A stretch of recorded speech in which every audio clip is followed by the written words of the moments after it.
the Tristen Law Show. If it's your first time here, welcome. If you've been here before, welcome back.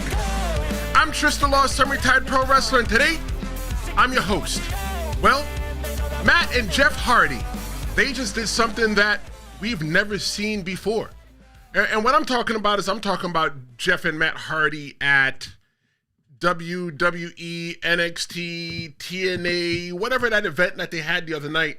That's what I'm talking about. I'm talking about both of those men there, two men who built their names in the WWE Attitude Era. They pretty much walked into NXT representing TNA and walked out holding both the NXT and the TNA Tag Team Championships. This is not just another Hardy Boys comeback. This is the first time that TNA contracted wrestlers have ever won WWE Gold.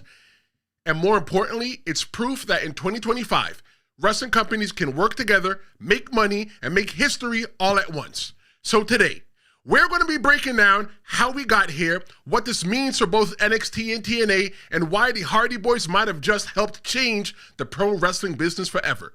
The question that I'm asking you, whether you're alive or on demand and you're watching this, I want to know, when you saw those two, Jeff and Matt, standing there with both belts, what ran through your mind? Man, that's a tough question. What ran through my mind when I saw that? I want to hear from you because you guys know I like hearing from you. Fernando says, good afternoon. Good afternoon, Fernando. You also got a poll going on in the chat right now if you're watching live. Just the perks of watching live. We're finding out. I want to know, is the TNA partnership good for TNA? Is it good for WWE and NXT? Or is it good for pro wrestling altogether? So when I first saw those two, Jeff and Matt Hardy, standing there holding the championship, ran through my mind. Man, my inner child from 1999, I was 14. The kid that was playing WWF No Mercy. You know, for me, I was happier than a pig in poop. You know, because it shows that the people that I grew up with, that they are still relevant. It shows that the people that I grew up with, that the new generation, people like Jess, the Yaptain, who will be here with me tomorrow when we do the WWE Crown Jewel preview show, it lets somebody like her know, who didn't really grow up with the Hardy Boys. She probably caught them in the middle of their career. Now that they're at the end of their career, everybody gets to go back and see what's happening with them. But I'll say this for sure, that because this didn't come out of nowhere. I think that the build-up to Showdown, they called it Showdown, tells us exactly why this moment mattered as a whole. You know, I wasn't a big fan that they changed the name from Invasion to Showdown because people didn't like the name Invasion. Like, I get it. It was a tie back. What NXT does is they pull the nostalgia strings. They go back to the old pay-per-view names that we used to get back in the day. The pay-per-view, the original Invasion pay-per-view was between WWF versus WCW and ECW. That pay-per-view wasn't really all that great, right? It's not one that you really talk about in history. But you know what? This was the one that could have definitely been changing the history. That could have been changing the history altogether. You know, I think that though, that this whole entire thing is a setup. I think it's a setup for WWE and TNA's, you know, continued partnership. You know, announced early in 2025, it was a multi-year collaboration. You know, the goal, if you ask me, was to boost NXT's profile during their CW run. And it was even framed as mutual benefit. You know, new eyes for TNA, mainstream buzz for TNA. And if you ask me, as a guy, as a boy, as an younger man, right, almost 20 years ago, going to TNA needs all the buzz that it can get. Let me give the chat a little bit of love. Maria Garcelia says, first live show, very excited. Thank you very much for being here. Fernando says the NXT titles are beneath the Hardys. You know what? I'm not even mad at you, right?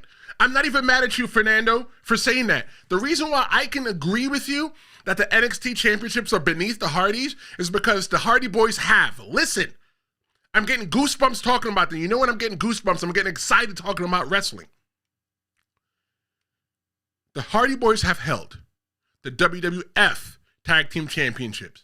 They've held the championships when they were the Raw Championship, the SmackDown Tag Team Championships. They've held the TNA Championships multiple times and held them now. They've held the Tag Team Championships on AEW.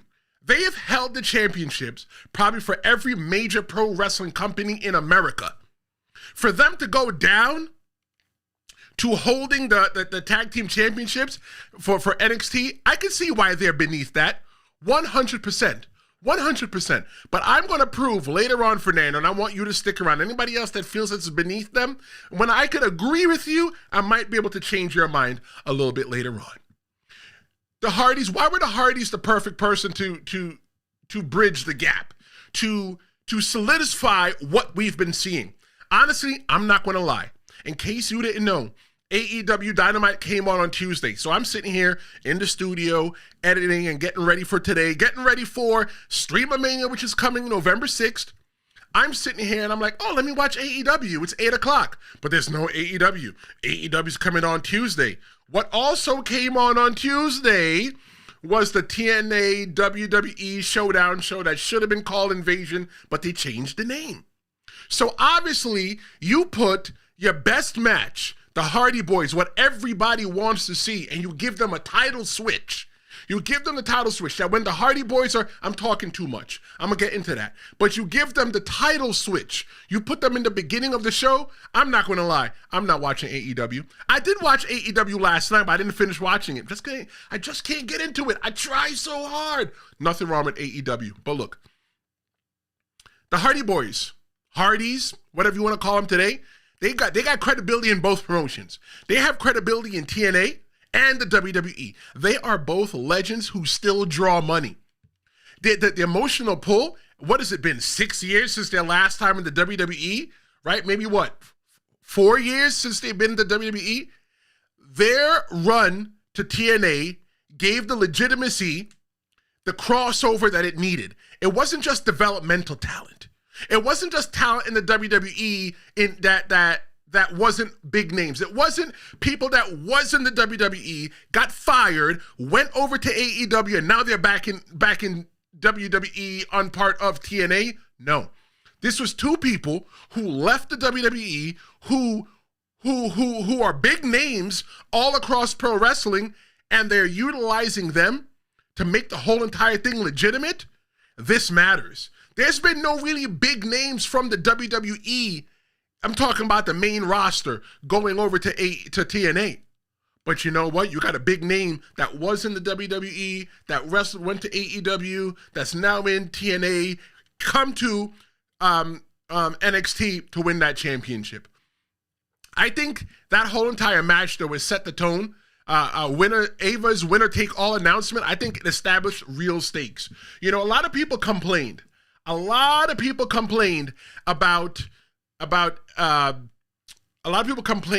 TNA having all the championships. Everybody complained that TNA was not getting no love, and I was one of the ones that said, it ain't no fun if all the homeboys can't get none. But I told everybody on Threads, and you can follow me on Threads at The Real Big Tris. I love to interact, right? I was telling everybody on Threads, here you go, Real Big Tris. I was telling everybody on Threads that you just have to wait. I don't think that TNA is going to make the same exact mistake that they made with AEW. And the mistake that TNA made with AEW is that everything was one-sided. They learned their lesson. Shame on them if they walk into another agreement with another company and the whole entire thing is lopsided, right? I think that by AEW working with TNA, it gave TNA a lot of things to learn from, right? But with WWE and TNA working together, TNA now could sit at the table and say, what's in it for us, right? We know that WWE is the global pro wrestling company, period. I don't care what pro wrestling you like. I don't care if you love WWE. I don't care if you love AEW. I don't care if you hate WWE. I don't care if your favorite match, your favorite promotion is the local promotion that happens in your town. The number one pro wrestling company in the world is WWE. You can't deny that. TNA sat down at the table and said, what's in it for us? Yeah, we need the rub, but you know what? NXT needs the rub too. Because remember what NXT was when it was originally the red and the gold and black? And then Vince McMahon touched it and put party colors onto it? Right? When it was NXT 2.0? And then I used to watch NXT every single week. Couldn't miss a day. And then what happened was that Vince McMahon touched NXT 2.0. Rumor and innuendo. I don't know. I was in there. He touched NXT and then turned into the party colors, NXT 2.0. I stopped watching. It wasn't interesting to me anymore. But now, with what they're doing now, they piqued my interest. The only bad part that they did was that they went to CW, and CW is hard for people to get. But I think the opening match slot, WWE putting the Hardy Boys there versus Dark State, it signaled that this is the moment to watch. I'm getting ready to go to the comments to see what you guys got to say. So make sure you put in your comments. I'm going to run through the comments real quick before I move on. The Hardy Boys, to put everything together, the Hardy Boys, they represented unity. They were able to link the old school to the new school. That's pretty much what they did. They linked the old school to the new school, and they're not that far removed. Everybody running and flipping and jumping out of the ropes, the Hardy Boys was doing that while all the people that you love now that are running, jumping, and flipping out of the ropes, while the Hardy Boys was doing all of that while all of our favorite top rope high flyers were still in school peeing in their diapers. Yeah! It linked the new school to the old school. That, I think, wow. The ball's on me for me to say what I'm about to say. I think the Hardy Boys winning the TNA championships and being there on the television, when they give back the championships to WWE, or maybe the Hardys' contract could be going up and they can just move from TNA to the WWE. I don't know, I'm just freestyling, but just walk with me for a moment. When the Hardy Boys give the belts, the NXT championships back to TNA, it's going to be just as big as Hogan and Rock. It's going to be as big as John Cena and his last opponent, who everybody says is Gunther. It's going to be just as big as Andre versus Hogan, a passing off the torch moment. When the Hardy Boys win the tag team championships, let me tell you something. They could have had anybody win them tag team championships in TNA. Anybody. When the Hardy Boys come back to give back the belts, it's going to be a passing of the torch moment that signifies in the WWE that tag team wrestling matters again.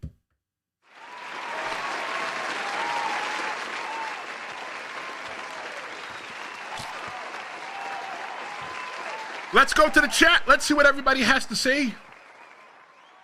Fernando says there's nothing wrong with the Invasion name. People cry too much at this age. Fernando, I agree. I don't think there was anything wrong with the Invasion name at all. You know, I don't think that, okay, look, I know in some countries they can't call the Elimination Chamber the Elimination Chamber. I get that, you know, that people still, you know, they have hard feelings towards it, so I get it.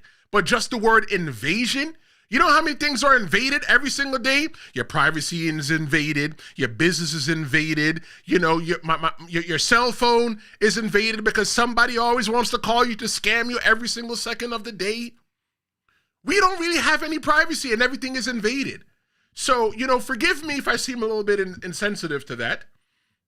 Fernando said that this partnership has been too one-sided in my opinion. And I think that Fernando's talking about with NXT, WWE winning all the championships. But you know what though, Fernando, like I said before, just hold on. Just hold on.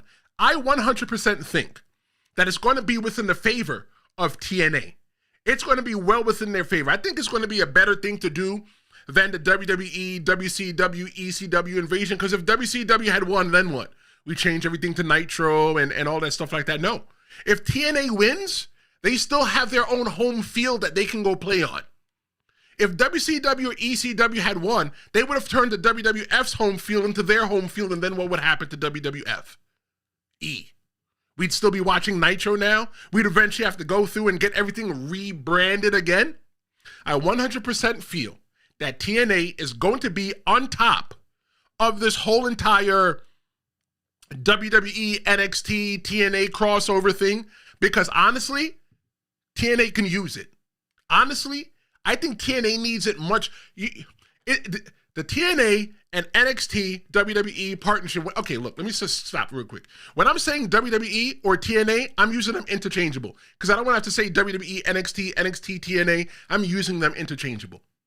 At the end of the day, when you're looking at TNA and WWE, TNA needs this partnership way more than WWE does. WWE has been living in their own corner of the world for the past 20 plus, 30 plus years. They used to work with the NWA back in the day, right? But nobody was really crazy about that. It was hard to watch the NWA growing up as a kid in New York. But growing up, being a grown-ass man, in 2025, it's easy for me to watch WWE. WWE is a global conglomerate. WWE is no slouch when it comes to making money. They got money. Look at their ticket prices alone. If anybody's going to benefit from this, 100%, it has to be TNA. Maria says that Dark State crapped the bed on Tuesday. They botched a lot of the match. They were not ready for the Hardys. You know what? Maybe you're right. Maybe you're right. You know, it's a thing though, right? Me being a semi-retired pro wrestler, host of the Tristen Law Show, there's a level of nervousness that you go out there in the ring. I've wrestled people, and I'm not patting myself on the back. I've wrestled people like Jimmy Snuka, Nikolai Volkov. I've wrestled Tito Santana. I've wrestled Nunzio. I've wrestled Tony Mamaluke. I've wrestled, oh my God, he used to be in TNA, but now he wrestles for Sanjay Dutt. I wrestled Sanjay Dutt. And like getting in the ring with those people, it feels like, you know what, you've got to bring, not your A game, but you got to bring your A++ game, right? Maybe there's a little bit of nervousness in there and whatnot. I don't know. But you know what? There's all kinds of things going on. That's why they're on NXT, right? They're supposed to come up to that level, to higher level where they can be able to work through those botches and things like that. But you know what? We always say in the time of pro wrestling, stuff happens. Because at the end, when you look at the pictures, there's no botches in the pictures. All you see is the Hardy Boys winning the championships. Fernando says there would be no Harrys without the Rockers back in the day. You're right. No lie on that. Look, either way you're looking at this whole entire thing, right? It's still about proving that they can still go. And the Hardy Boys, they can still go. When you're... Where did I put that? Because I want to show you guys something. Okay, I'll show you guys this in a little bit. The story that the match told... The story that the match told was that I think it was young, old is still good again. But you had the Dark State come out, right? The Dark State came out to jumpstart that match. It established them as hungry. It established them as wanting to make a name for themselves above the Hardys. And quite frankly, if you turned on AEW to know that AEW was starting at 8, and you said, you know, let me go see what NXT is doing real quick, and you see the Hardys getting jumped by those 4 men, you're wondering, you know what? Do they even have a chance? I think that Ava's ringside ruling, I think it kept the fight fair. I think it kept the crowd instantly hooked, and that was the point, to keep it hooked. And what I always tell people, right? I was having a discussion with somebody the other day, on Threads or here on the YouTube channel, because I respond to all the comments. Whenever you comment on something on this channel, I comment on everything. I see everything. Somebody was telling me that LA Knight was great, has to be considered great because he was allowed to do motion capture for all the wrestling games. Yeah, okay, maybe you're right. Maybe you're right. But at the end of the day, the pro wrestling moves means nothing. It's all about the story. Dark State dominated early.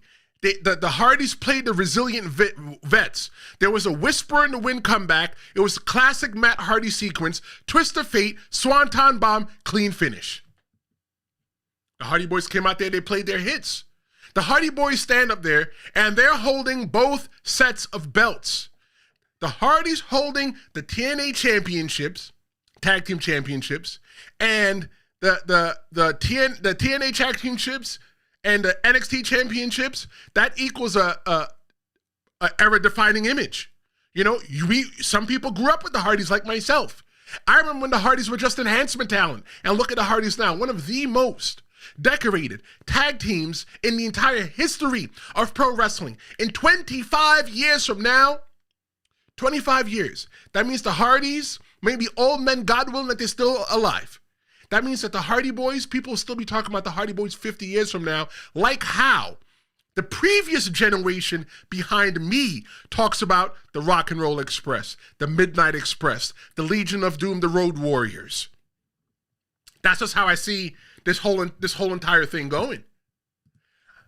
I think that Dark State, though, even though, you know, Maria said that there was a little bit of a botch earlier on, you have to admit this, Maria. Dark State, they earned the respect.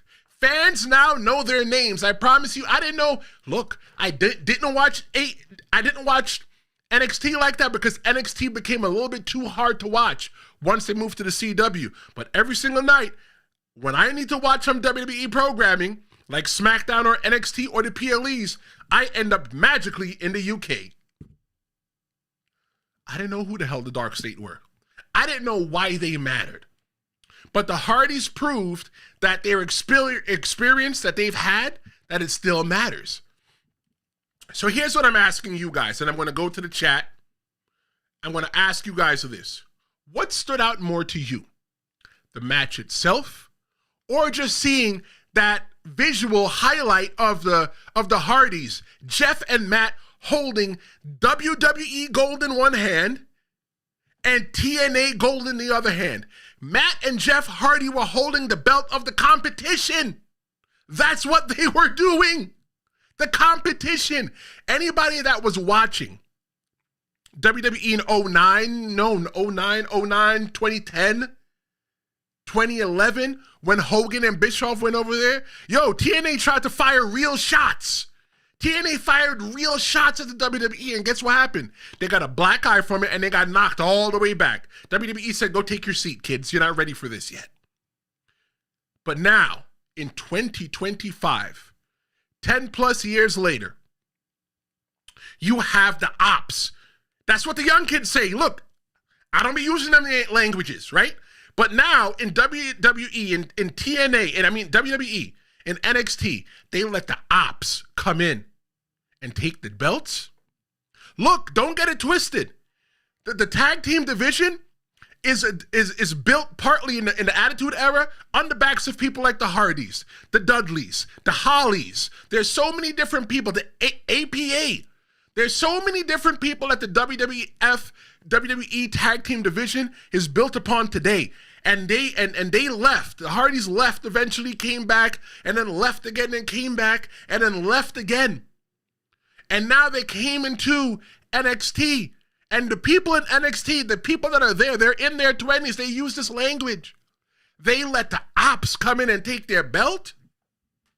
I'm asking what stood out to you more, the match itself or seeing the visual highlight of the Hardys holding WWE and TNA gold together? Let's go take a look at the chat. Let's see. Maria said, looking forward to the Hardys versus the Dudleys at Bound for Glory. We are going to talk about that, Maria. Don't go anywhere. Fernando says, holding the NXT belts because the match itself was not that very good. You're right. You're right. The match was not great. I think the match between Dark State and the Hardys was just good enough for you to not watch at AEW for the moment. But I think that it's going to be all about the comeback. Who is going to be the persons that take the belts back? That is going to be a question. Are they going to let the belts cruise around TNA for a little bit before they come back? I think the only reason that they got people like Trick Williams, and we're going to mention Trick Williams later on, only reason they got people like Trick Williams holding on to the TNA to the TNA World Championship is because it makes it legitimate. Regardless of what anybody wants to say, that it's WWE, TNA, and NXT, they're going to be legitimate. They're all in bed together and they're going to be just legitimate. There's sometimes a reason why I feel like I become more legitimate because I'm hanging out with you guys. Maria says the visual cue of them winning the match is memorable than the match. Right. Because at the end of the day, when you're sitting there and you're looking through WWE.com right? You see them holding the belt. They're not talking about how great the match was, right? But I'll tell you this, the pop was huge, but the ripple effect outside of the ring might have been bigger. But speaking about bigger, something big is happening here on the Tristen Law Show on November 6th. And I want to show you. Thursday, live like never before. It's Stream-A-Mania, 5 hours, 5 blocks, 1 pro wrestling super stream, WWE, AEW, TNA, nothing's off limits. Hour 1, I'm kicking things off solo. Hour 2, Jess the Yaptain.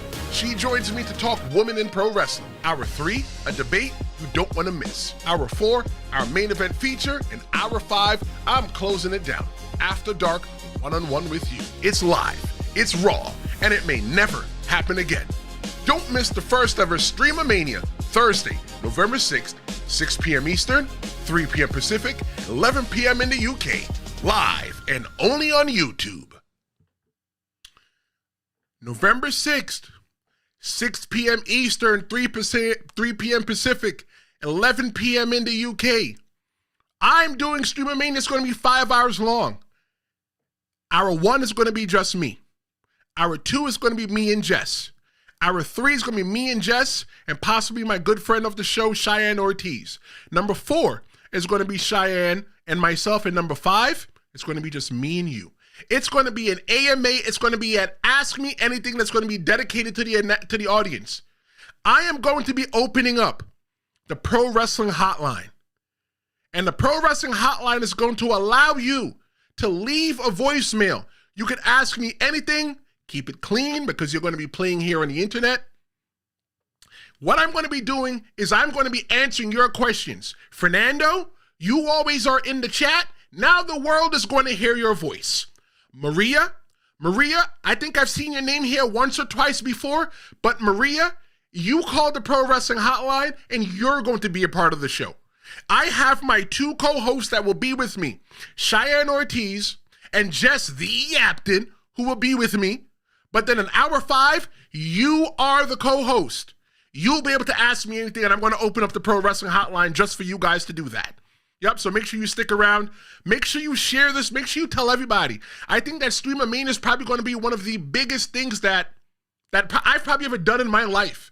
This is giving me the chills of when I booked my first pro wrestling event together. Stream-A-Mania. It's going to be big. November 6th, 6 p.m. Eastern, 3 p.m. Pacific, 11 p.m. in the UK, 5 hours long. And Hour 5, it's me and you.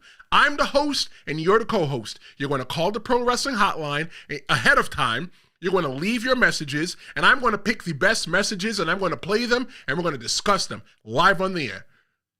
Stream-A-Mania, November 6th. Make sure you be there. We're talking about WWE's Forbidden Door moment that might have gone too far. We are talking about Jeff and Matt Hardy, the Hardy Boys, winning the NXT Tag Team Championships while they are employed by TNA. We went into the optics. We went into everything else about that, but we're going to talk about the media and fan reaction. Did you guys see what Sports Illustrated said? Oh, nah, you didn't see what Sports Illustrated said. Don't worry. Tristen, I got everything for y'all. Sports Illustrated says that, WWE NXT Showdown results, they give the date, 10/7/2025, and they say the Hardy Boys make history as TNA wins the night. You know my only problem with that? How's Becky Lynch going to feel? How is Becky Lynch going to feel to know that ESPN is talking about somebody else and it's not her?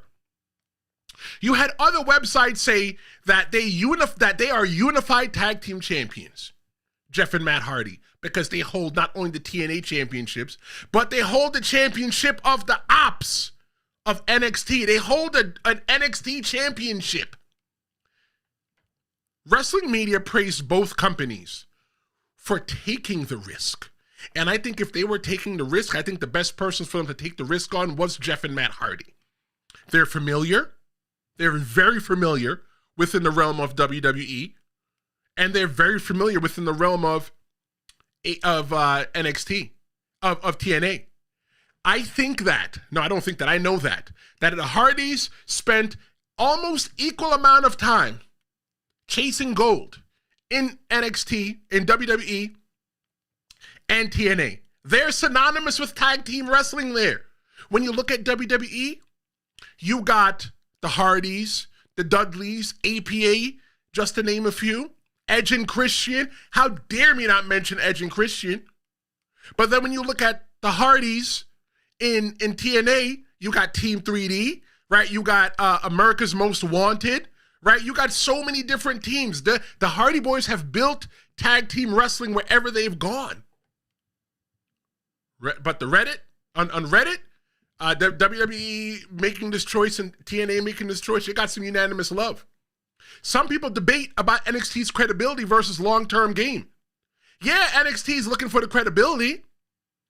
Sure, TNA is looking for the credibility. But what's the long-term game? Some fans who didn't watch wrestling became re-engaged. I turned in just to see that. I tuned in just to see that. Look, you got people like Jess, the Yaptain, who says that she fell out of love with wrestling.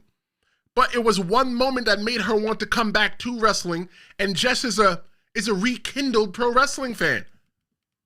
We just fall out of love with it, and it's something that makes us come back. I think for her it was John Cena. If she was here now, Thursdays is not her day. But if she was here now, she would definitely talked about it.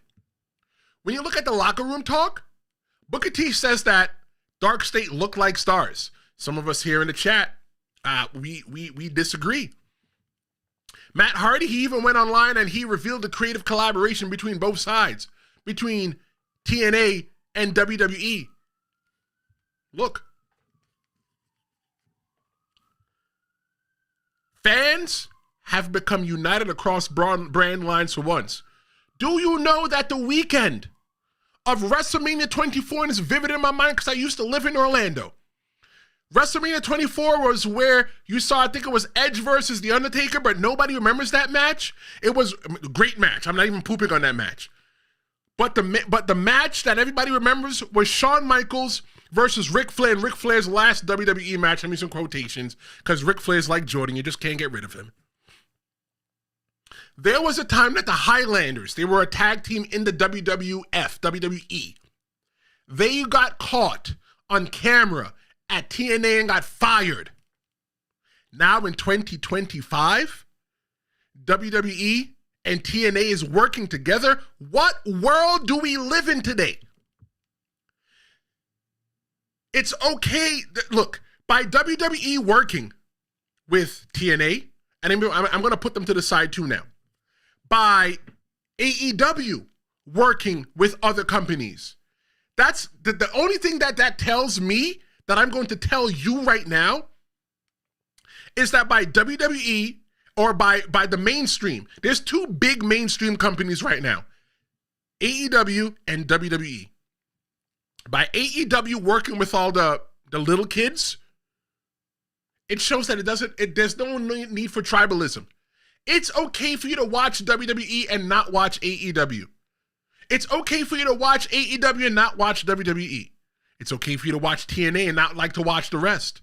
It is okay, but don't shame people or make people feel wrong for what they like to watch.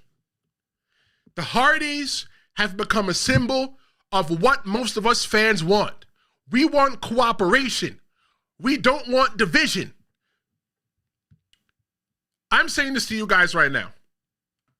Listen to what I'm saying. I'm going to go jump into the chat. You've been on the internet all week since this has happened. Were more people emotional or shocked about this? Let me know the vibe that you've been seeing. I'm going to go to the chat. So Fernando's talking about Stream-A-Mania that's happening November 6th. He says that it sounds fun. When I'm telling everybody that on hour 5, you are going to be a part of the show. Hour 5, I'm going to open up the Pro Wrestling Hotline a couple days before, and I'm going to take all the phone calls, and I'm going to be playing all the good ones on live on the air. We're going to be responding. That whole entire last hour of Stream-A-Mania, which will be at 6, 7, 8, 9, 10, 11. Damn. That'll be at 11 p.m. on November 6th. I'm going to be talking with just you. So if you happen to fall asleep and you can't watch it, wake up in the morning and check it. I'm going to be talking to you. So Fernando says that it sounds cool. Maria says that she fell out of love with wrestling for a long time. It became trash until the Bloodline story came along and I got back into it. But she may leave again if Vince McMahon comes back. Listen to me, girl. I don't think Vince McMahon's coming back. Look, as a person that appreciated the work that Vince McMahon has done in the WWE or done for pro wrestling, good, bad, or ugly. I'm not talking about the stuff that he's done in his personal life. We don't care about that. Well, we care about it, but we ain't talking about that. All the stuff that Vince McMahon has done for pro wrestling as a whole, he's done great things. He's done bad things too, but he's done great things too. But at this point, I don't think we need Vince I don't think we want Vince anymore. I think the only way that we'll allow Vince to come back is if Vince does his own thing. Why do we need Vince McMahon? We don't need Vince McMahon at this point. We can gladly say that we can move on. Vince McMahon is an 80-year-old man who just had a birthday and gave out busts of himself. He gave out statues of himself for people to take home. I'm talking about a party favor. Wow. What a freaking party favor. I asked the question. People have been on the internet. You've been on social media all week. Were people emotional or shocked about this? What is the vibe? If you ask me, I think the vibe is half and half. Some people are saying, oh my God, it's so great for the Hardys to win. And some people are saying, no, the Hardys shouldn't have won. It should have been somebody else. But you know what? I think that this discussion here shows why the Hardys were the best person to win the belt, because now you're talking about them. Now, when the Hardys get in the ring with somebody else to give the belt away, it makes it to be like, well, you know what? Maybe we just need to watch. Maybe somebody else younger might get the opportunity. It'll turn the younger team into the underdog. Obviously, the Hardy boys coming into this were the underdog. It was 4 against 2, and they happened to do it. But let's zoom out. Let's zoom out a little bit. Because this win, the Hardy Boys winning the NXT Tag Team Championships on WWE TV while working for TNA and being the current TNA Tag Team Championships, this win didn't just shift momentum. It shifted business strategy. This crossover for the company, I think it's something really big. I think that it raises the brand value in the CW era. I think that it makes NXT the experimental sandbox for WWE storytelling. For TNA, it's the biggest mainstream bump they've had over in a decade. In my mind, in the last 10 years, we're not even going to go back to 2009. The last 14, I don't know. I'm not doing math on the fly. I'm good at math. I'm not doing the math on the fly. I'm thinking that's like, okay, so I'm doing the math in my head. Let's say the last 15 years. In the last 15 years, the only mainstream media bump that TNA has ever gotten was Hogan and Bischoff going over there, Jeff and Matt Hardy with the Broken Universe, and now this, the partnership that TNA has had with WWE. Maria is talking about the Hardys and the Dudleys are bound for glory. Well, you know what? There's interest now because the NXT titles have now been promoted on their pay-per-view. TNA is now presented as peers. They are no longer the minor leagues for the WWE. They are no longer the little kids. They're now being coached up by the WWE. And let me say this. TNA should be a bigger company than they are. TNA should have never allowed an environment to where AEW could come in and be number 2 and bump them. There was a time, dare I even say, that TNA might have been the number 4 company, the number 4 mainstream company in the world at one time. I think what TNA's problem was that they were so busy trying to be WWE that they didn't know who they were. I will give AEW this credit, and I've given them this credit before. The thing with AEW is that they came in there and they never tried to be WWE. What they tried to do was figure out where they fitted in the spectrum of wrestling.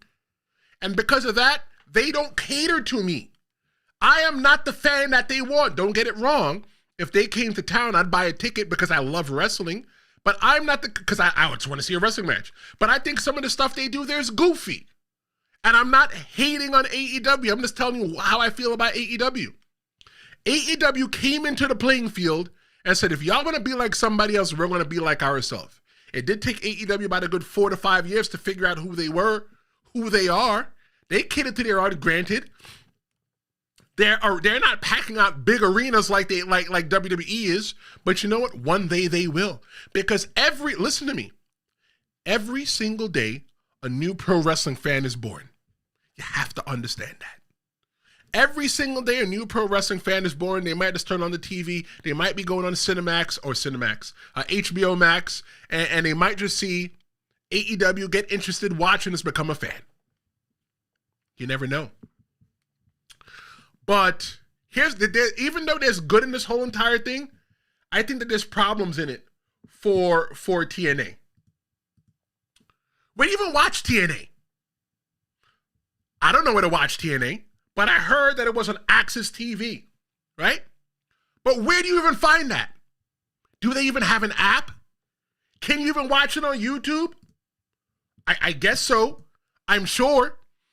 So what did I do? I'm a researcher. I went to their website, and I found their website. That's the video I'm trying to show you. I went to their website. Their website is asks, I don't know what it is, TV. It's billed as the go-to destination for music lovers. And when you look at their website again, I'm gonna show you this again. Look at that. They got cooking shows. They got music shows. And then all of a sudden, they just have wrestling. How does that even make any sense? What is TNA even doing there? They got food shows, but they bill themselves as primarily a music channel. And then there's this TNA, this is wrestling. Rumor is that TNA is getting a TV deal in 2026. Look, I think that's great. TNA needs a better TV deal. They need to be with somewhere where it's easier to watch. You know what? Peacock don't got wrestling. I just canceled my Peacock, and my sister and my mother are mad. My mother said, how dare you cancel the Peacock, because how do I watch Columbo at night? I told her to go on YouTube. Had my sister set up my mother's YouTube account, and now she can go ahead and watch Columbo, because now they stream Columbo live on the television. My mother's old school Columbo head. But my mother would be happy that if TNA was on Peacock, I would get Peacock again, and she doesn't have to worry about YouTube. She can't get into YouTube. She likes watching shows on Facebook. No, he's on Facebook. We're on YouTube. There's money on YouTube. I'm just not making any yet. TNA needs a TV deal, and the rumor innuendos that they're getting into 2026. WWE, though, they finally letting everybody know they're dipping their toe into the forbidden territory. I think at this point, they're not even dipping their toe into it. They're in it waist deep. They like how the water feels. I think that the collaborations may even be internally. The collaborations that you're not even seeing. The collaborations that you're not even seeing on the television. There's the locker room reaction. It's more positive morale on both sides. NXT talents are excited to learn from the legends. They've got legends. They got people that have been in the business for a long time, wrestling in TNA. You've got people in NXT that are brand new that get the ability to learn from the talent from TNA. They get to learn from the talent in the WWE. I think the mutual respect, it prevents ego clashes. I see the chat moving through my peripheral. Let's see what the chat says. Fernando says that I love the Hardys, but at this stage, they should be putting young, hot teams over and still not winning titles. You're right. You're right. But maybe that hot team hasn't come along yet. Maybe it means a lot more for the Hardys to come and win the belt and then give them back rather than the Hardys just coming in and losing. Maybe. A lot of people have already complained, Fernando, that they felt that WWE, it's one-sided, and that TNA has been getting the short end of the stick. Maybe this is TNA finally getting their lick back. Fernando says I'm a little old school like that. That's fine. Fernando also says that Eric Bischoff and Hulk Hogan ruined TNA, and lucky they're still around. You know, I'm going to give you a damn hand clap for that. You're right. I was a big TNA head back in the day. When I fell out of love with pro wrestling, and I've told this story plenty of times, when I fell out of love with pro wrestling, being an employee at Universal Orlando is where I found my love for wrestling. I went to the pay-per-view where Macho Man made his debut at TNA, and I remember standing up on the bleachers, jumping up, screaming, and I don't have a voice. I'm a fan just like you. I became so much of a fan. Understand this. I became so much of a fan that I took my money. And went to go give it to Bub and Devon Dudley to go bring me into the wrestling business. I'm a fan just like you, and I loved TNA. When Elix Skipper, classic TNA video, is running on the side of the cage, and he does the Hurricanrana, if you look, you see me there. A 19-year-old me, maybe almost 20, in a white t-shirt. Young, no facial hair. Didn't even know how to grow facial hair yet. You see me there at the event. I went to a lot of TNA events because they were free. I always say if it was free, it's for me. And I went to the shows. And for TNA to get ruined by Hulk Hogan, that's not what TNA was. TNA was always trying to fill a void. And I think that TNA, from their inception, when they became mainstream, got on Spike TV and all the other stuff, they were trying to be WCW. They were trying to fill that void.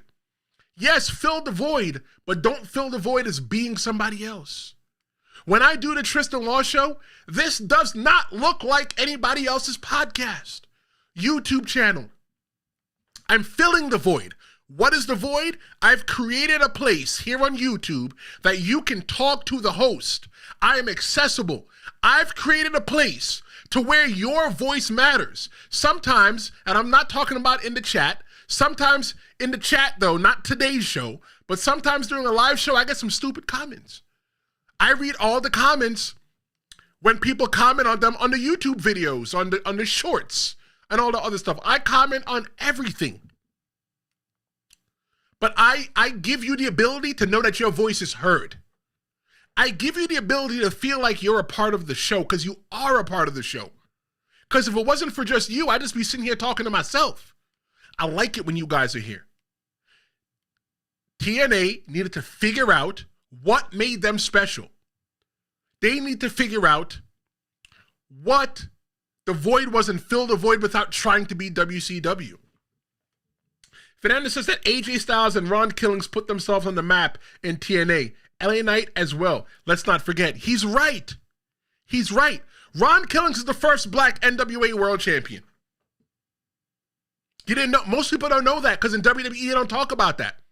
Ron Killings came into the WWE in the Attitude Era. He's an Attitude Era boy. Guy. Man. Came in as K-Quick. I ain't gonna lie. K-Quick sucked. He left. Went in the Indies, made a name for himself in TNA, and it came back to the WWE, got fired and came back. If it wasn't for TNA, you wouldn't know about people like AJ Styles. AJ Styles was a main eventer well before people like Roman Reigns is even in the wrestling business. That's a little disrespectful.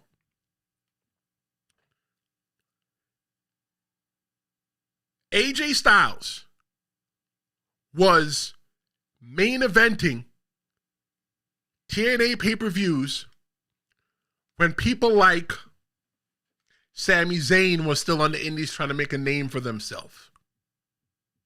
I say all of that to say this. TNA has a lineage in there. TNA is not just a company that came along, and I agree with Fernando. They should be a lot more ahead of where they are. LA Knight. LA Knight was there when Drew McIntyre was there. And LA Knight made a name for himself there. You always knew that LA Knight was always a little bit more. When it was Eli Drake, he was always a little bit more. He was just waiting for that time. But I'll tell you this. Both brands win.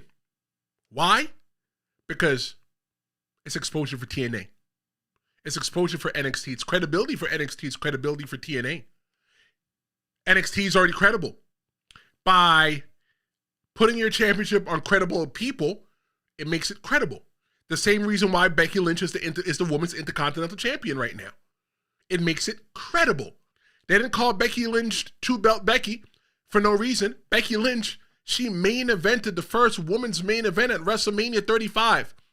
Becky Lynch, Charlotte Flair, and Ronda Rousey, they main evented the first ever women's main event at a WrestleMania. Becky Lynch is credible. Regardless of how you feel about Becky Lynch, she's a credible star. You put the belt on her to make the belt become credible. When John Cena was the United States champion, he made it credible with the Open Challenge Championship. Right now, the Open Challenge United States Championship thing is a thing. And I heard that Obafemi is coming. And Obafemi is scary. I'm afraid of Obafemi. But would you want WWE to expand this kind of crossover beyond NXT? Or does keeping it here make it feel more special? The thing is that you can't even count AAA because WWE owns AAA. AAA is I guess they're TKO Mexico, they're WWE LLC Mexico, doing business as AAA. I think that should they go expand with other people? I think right now, no. No. I think that WWE, which I'm sure they are, should be very strategic when they do this. When I mean strategic, I mean that they should only get in bed with people that it's going to benefit both parties. I think that what TNA should do is that TNA should find a top indie fed somewhere and coach them up. You know, for me, it's all about paying it forward. I'm the kind of brother that when I'm walking by and I see somebody sitting there and I'm like, yo, you hungry? Yeah, I'm hungry. I buy food. There's a guy that used to hang out across the street from my house every night, and he's asking for food. Well, he's asking for money. And then one night I was like, yo, you hungry? He goes, bro, I'm hungry every night. I said, oh, crap, you hungry? It's food you want. Got you.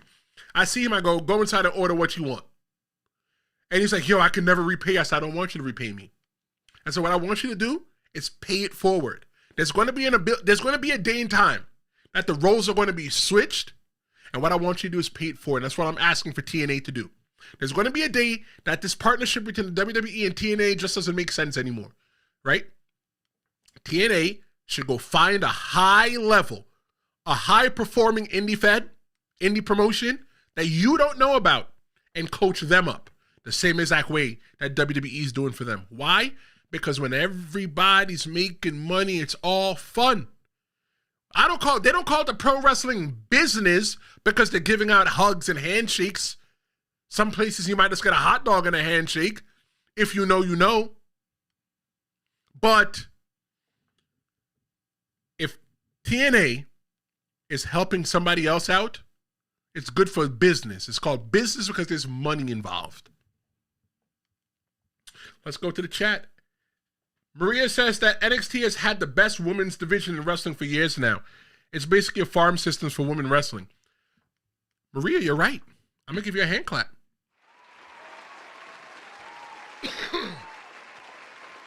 Maria, you're right. But one thing I want you to look at. Maria, I challenge you to do this, Maria. I'm challenging you. I'm challenging you to go check out TNA 2009 to 2015. I want you to look for people like Velvet Sky, Angelina Love, Awesome Kong, Gail Kim. I'm getting goosebumps. Mickey James when she was wrestling there. Let me tell you something. WWE, NXT might have the best women's division now. WWE might have made women's wrestling more popular, but let me tell you something. TNA was doing it well before them, but TNA dropped the ball. TNA was known for, you were always going to get great women's matches. When the woman came on, you stayed and you watched. My first pro wrestling event that I went to live, Maria, was WWE Extreme Rules 2007 in Jacksonville, Florida. When the ladies came out to wrestle, we went to the bathroom. It was the popcorn break. When the ladies came out in TNA, you didn't leave. Watching in the Impact Zone, in the soundstage at Universal Orlando, you didn't leave. Because if you left, you were going to miss something great. In the WWE at the time, and I'm sorry, I know it's 12:58 in the afternoon. We're getting ready to be done, but I'm sorry for what I'm going to say. But I'm going to make sure I'm going to clean it up real well. In the WWE around that time, when TNA was doing it, WWE's female wrestlers were only about TNA. You see what I said there? I'm going to do it again. In the time when TNA was having banger matches with the women in TNA, all the women were about in WWE was TNA. I'm going to give myself a hand clap. Thank you. Look, don't sleep on women's wrestling. There's people today that still hate women's wrestling. What's there to hate about women's wrestling? There's nothing to hate about women's wrestling. I think the wrestlers, the female wrestlers, are just as good, if not some better than the men.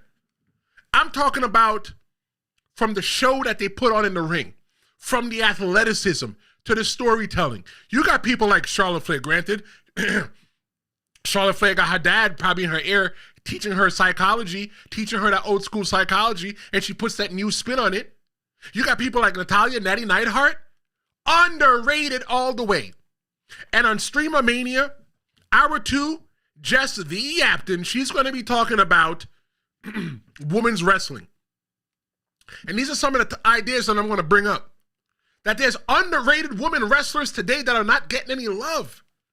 Natalya is not getting any love. To me, that just don't make no sense to me. I don't know.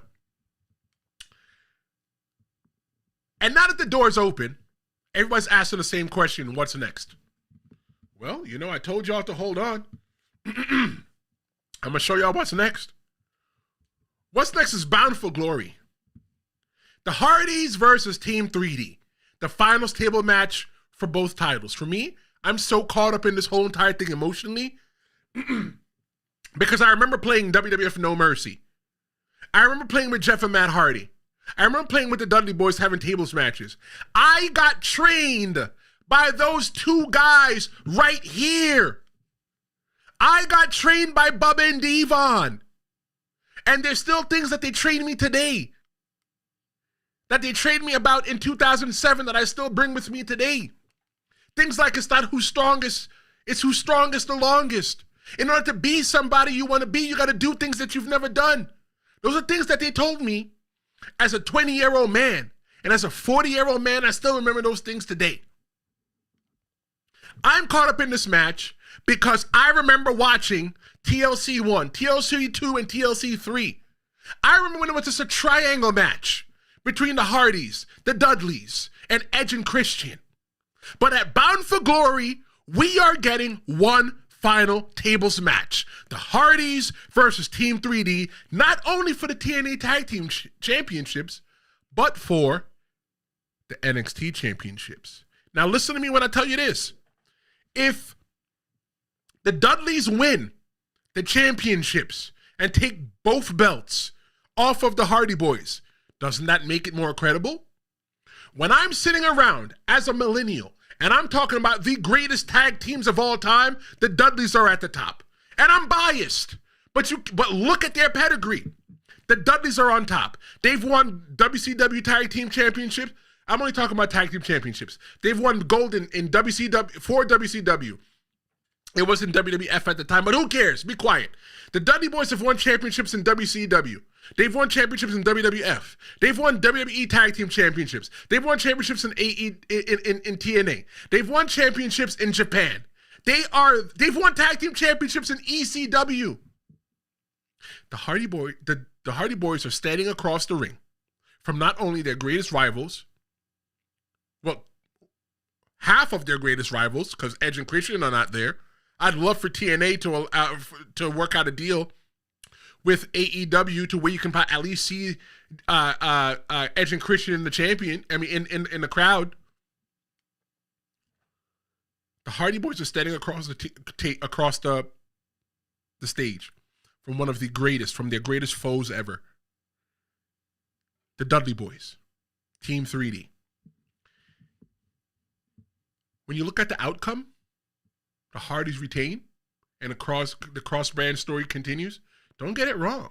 And all the times that Edge and Christian, the Hardys, and the Dudleys have been in the ring together, the Dudleys are not the people that have got the most W's. So they're kind of behind the gun, right? Devon had his medical issues. And now Devon, if you look at his Instagram, he's been getting back into shape and working to get back in shape for this. He's behind the 8 ball. Bubba Ray, Bully Ray, he's been still wrestling, but he's not a young man. Is he going to be able to keep up with the flipping and the flopping and the flying of the Hardy Boys? Jeff and Matt? I don't know. But if Team 3D wins, you get the legacy exit, you get the titles vacated. Do we get a NXT tournament? Do the Dudley Boys say we don't want this? What happens? I don't know. There's so many different spin-offs that you can get. Trick Williams, he betrayed WWE. He left in the match, and it's possibly TNA NXT Revenge arc. I don't know.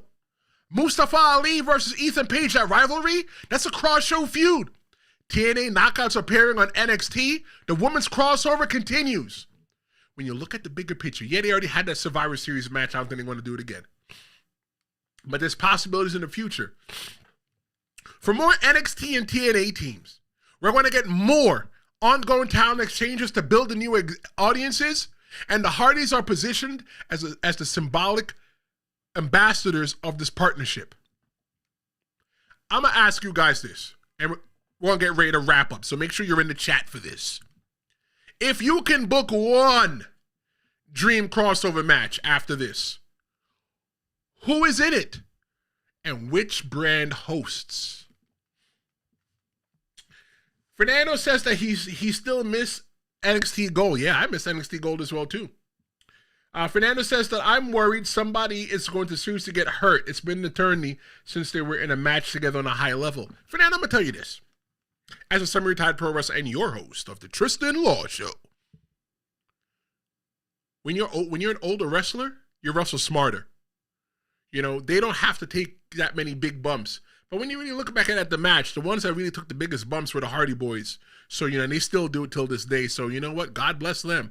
But I think that they'll be able to work a smart match that tells a story and that gets everybody emotionally invested. If you are going to watch Bound for Glory, the only reason I'm seeing that I'm hyped for Bound for Glory is this final match right here. You know what, TNA? You might have been able to take the money out of my wallet. You might have been able to do it. I'll give you that. Fernando says that Ethan Page versus Ali was fire. Yeah. Thank you. Very much so.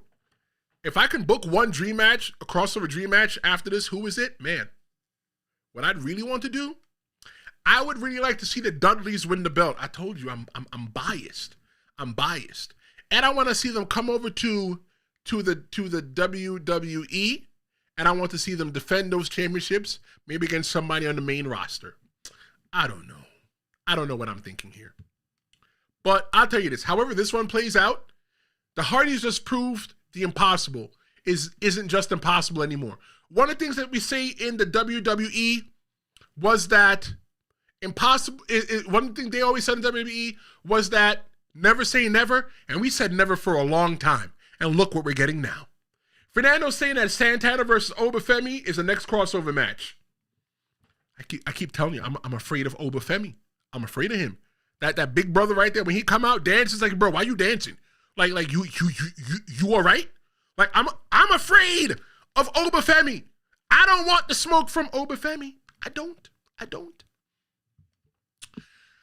But I'll tell you this: when Matt and Jeff Hardy's, when they stood there in the ring, employed by TNA as the rightful owners of the NXT and TNA tag titles, it wasn't just a throwback.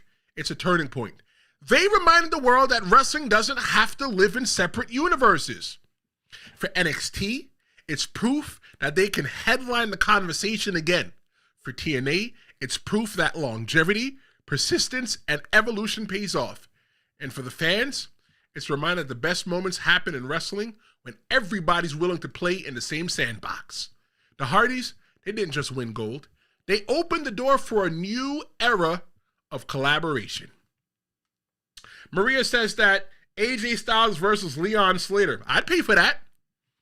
I'd pay for that. Isn't he the X Division champion?